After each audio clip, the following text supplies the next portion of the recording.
नमस्कार, आप सभी का बहुत बहुत स्वागत है। आप देख रहे हैं war update with Amit Kumar Palit. Donald Trump ने एक बयान दिया। अब उनके ज़्यादातर बयान से ज़्यादा बड़े बयान होते हैं, क्योंकि वो दावा करते हैं कि बस डील होने जा रही है। तो एक बार फिर से उन्होंने कहा है कि बस 2-3 दिन में डील होने जा रही है।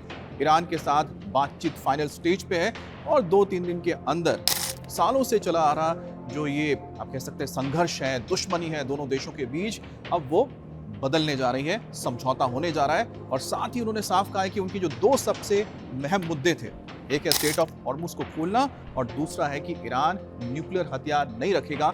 इन दोनों ही शर्तों पर ईरान ने हामी भर दी है। अब दावे डोनाल्ड ट्रंप के हैं, ईरान की ओर से तो फिलहाल जो बातें कही गई हैं वो भी मैं आपको बताऊंगा, लेकिन इस वक्त इस बयान ने काफी हलचल पैदा कर दी है। क्योंकि अगर आपको याद हो, कल ही हम बात कर रहे थे कि किस तरह से ईरान और साथ ही इजराइल के बीच में हमले शुरू हो गए हैं। ईरान की ओर से मिसाइलें दागी गईं, तो उसके जवाब में इजराइल ने भी उनके कई ठिकानों को तबाह कर दिया। लेकिन एक बार फिर से डोनाल्ड ट्रंप ने दावा कर दिया है कि 2 से 3 दिन के अंदर ये डील होने जा रही है। अब ये 2 से 3 दिन के अंदर अगर डील हो रही है, तो ऐसे में फिर मौजूदा हालात कैसे हैं इस वक्त मिडिल ईस्ट में? क्या ईरान और साथ ही इजराइल मान गए हैं कि वो एक दूसरे पर हमला नहीं करेंगे? ऐसा हो रहा है क्योंकि डोनाल्ड ट्रंप ने एक फोन किया था नेतन्याहू को, बेंजामिन नेतन्याहू को, और उसके बाद ये चीजें बदली हैं। तो फिलहाल कैसी स्थिति है इजराइल और ईरान के बीच? जो हालिया हमले हुए थे उसके बाद अब स्थिति आप कह सकते हैं कि थोड़ी कंट्रोल में है, लेकिन तनाव जरूर बरकरार है। दोनों ही देश ने अपने आप को रोक रखा है। क्यों रोक रखा है ये बताएंगे, लेकिन ये तनाव जो है अभी भी बरकरार है। युद्ध विराम जैसी स्थिति है, लेकिन इस तनाव के बीच ऐसा लगता है कि कुछ भी एक हरकत होती है तो तुरंत एक बार लगता है कि फिर से वो डील खत्म हो रही है, एक बार फिर से सीज फायर खत्म होने जा रहा है और हमले शुरू हो सकते हैं। लेकिन किसी भी नए हमले से एक बार फिर से, जैसा मैं कह रहा हूँ, कि ये संघर्ष बढ़ सकता है। लेकिन इसके बीच में एक घटना हुई है जो बहुत महत्वपूर्ण है, लेकिन इसको लेकर अभी बहुत ज्यादा चीजें नहीं आई है।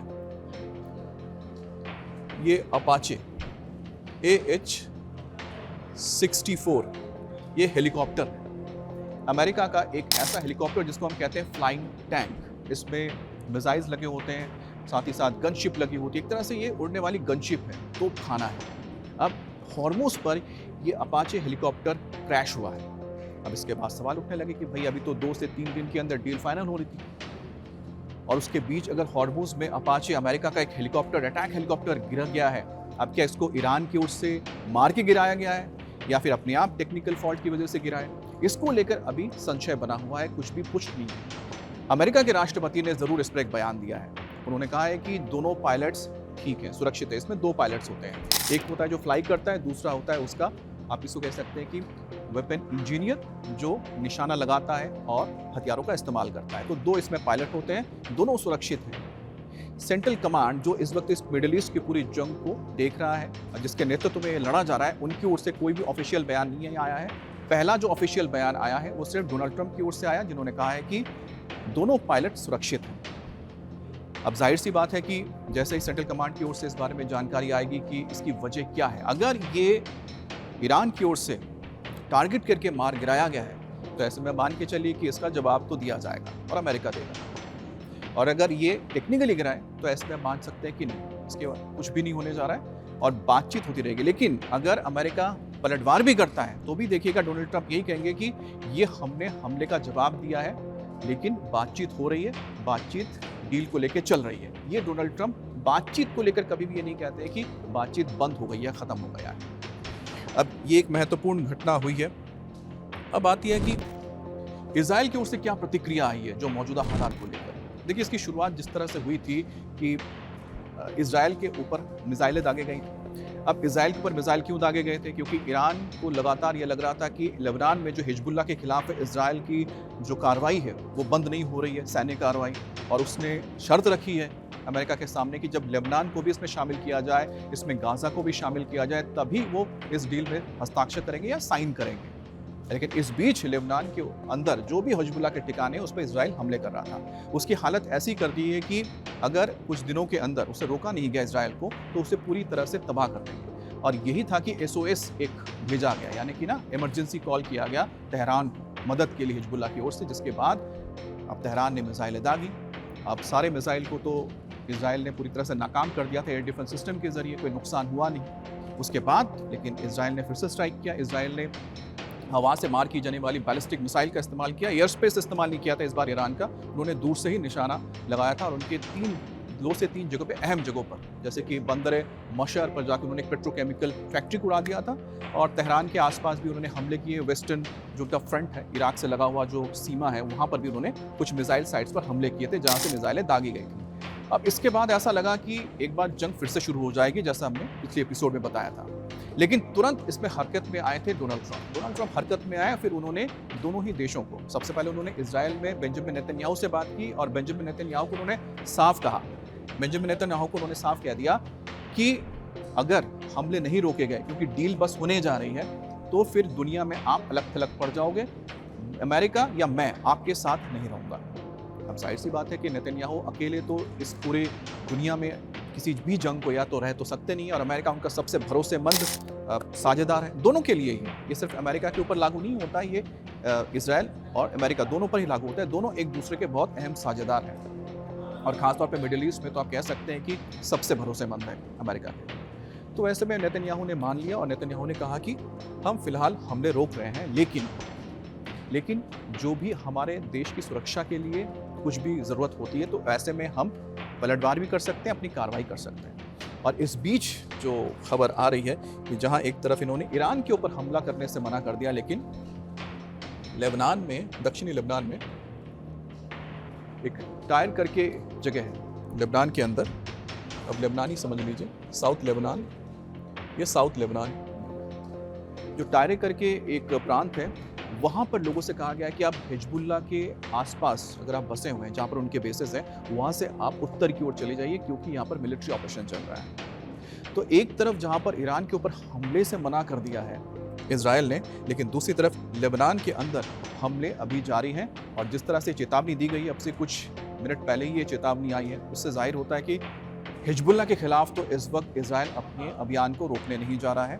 और जब फाइनल डील हो जाएगी, फाइनल डील सामने आएगी, तो चीज़ें निकलकर सामने आएंगे। वैसे भी डोनाल्ड ट्रंप इस बात को जानते हैं कि हिजबुल्लाह के ऊपर अगर हमले होते भी रहे तो उनके इस डील पर बहुत ज़्यादा असर नहीं पड़ता है, क्योंकि उनके लिए मुख्य काम क्या है, ईरान के साथ डील करना और ईरान और अमेरिका के बीच डील करना, जिसमें न्यूक्लियर वेपन्स को उनके हाथों से छीनना या फिर नहीं बनने देना है, और दूसरा स्ट्रेट ऑफ हॉर्मुज को खुलवाना, क्योंकि ये उनके जो तमाम साथी हैं उनके लिहाज से बहुत महत्वपूर्ण है, जो भी मिडिल ईस्ट के देश हैं।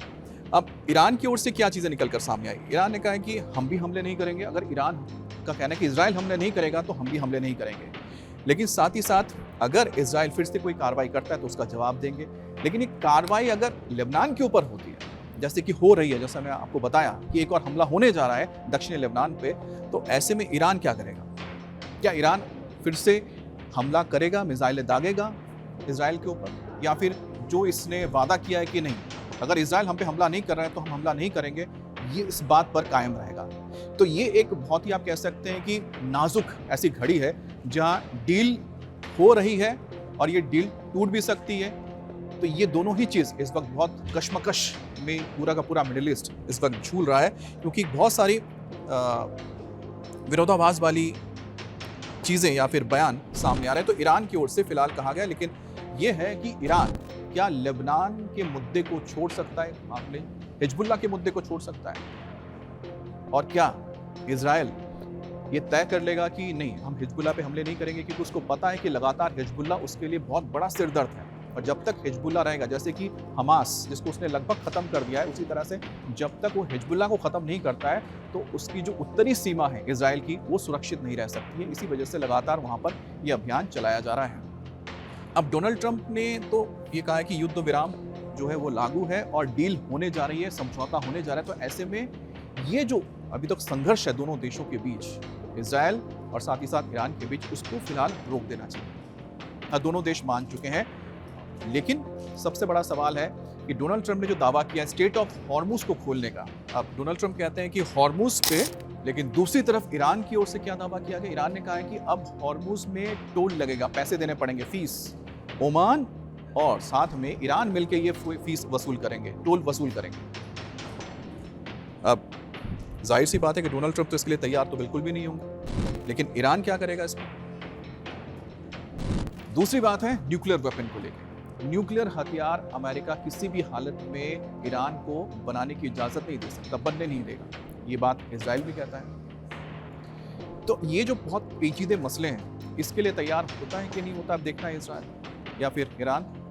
और ईरान के अंदर बस हो सकता है कि एक गुंजाइश हो सकती है कि अगर ईरान को इतनी इजाज़त मिलती है कि आपके जो न्यूक्लियर पावर प्लांट जो 1979 से पहले ही अमेरिका की मदद से लगाया गया था, उसके लिए जो यूरेनियम चाहिए, फ्यूल चाहिए, वो अमेरिका मुहैया करवा सकता है खुद। लेकिन ईरान को इजाज़त नहीं होगी कि वो तैयार करे वो फ्यूल, यानी एनरिच यूरेनियम उसको करने की इजाज़त नहीं होगी, वो नहीं कर सकता एनरिच। इस मुद्दे पे भी इस वक्त बातचीत चल रही है। अब ईरान के ऊपर डिपेंड करता है कि क्या वो इसके लिए तैयार होता है कि नहीं होता, क्योंकि अगर ये तैयार हो जाता है तो आप सोचिए कि ईरान के लिए कितने दरवाजे खुल जाएंगे। ईरान को क्या दिया जा रहा है, आप सोचिए कि उनके लिए टेबल पे क्या रखा जा रहा है। उनके लिए टेबल पे रखा जा रहा है जो बिलियंस ऑफ डॉलर जो दुनिया के अलग अलग बैंक्स में जमा है, जो ईरान के हैं, वो उनके लिए रिलीज कर दिया जाएगा, सैंक्शंस हटा दिए जाएंगे, वो तेल बेच सकता है, सब कुछ कर सकता है। तो उसकी जो अर्थव्यवस्था है वो अचानक ही बहुत जबरदस्त तरीके से ऊपर आ जाएगी। अब सारी जो बातें हैं तय करनी है ईरान को और साथ ही अमेरिका को। लेकिन इस बीच दो नेता यानी कि ट्रंप और नेतन्याहू दोनों के बिल्कुल मकसद अलग है। ट्रंप यहाँ पर डील करना चाहते हैं और इजराइल यहाँ पर युद्ध करना चाहता है, और युद्ध को लेकर आगे क्या स्थिति बनती है उसके लिए नजर बनाए रखें।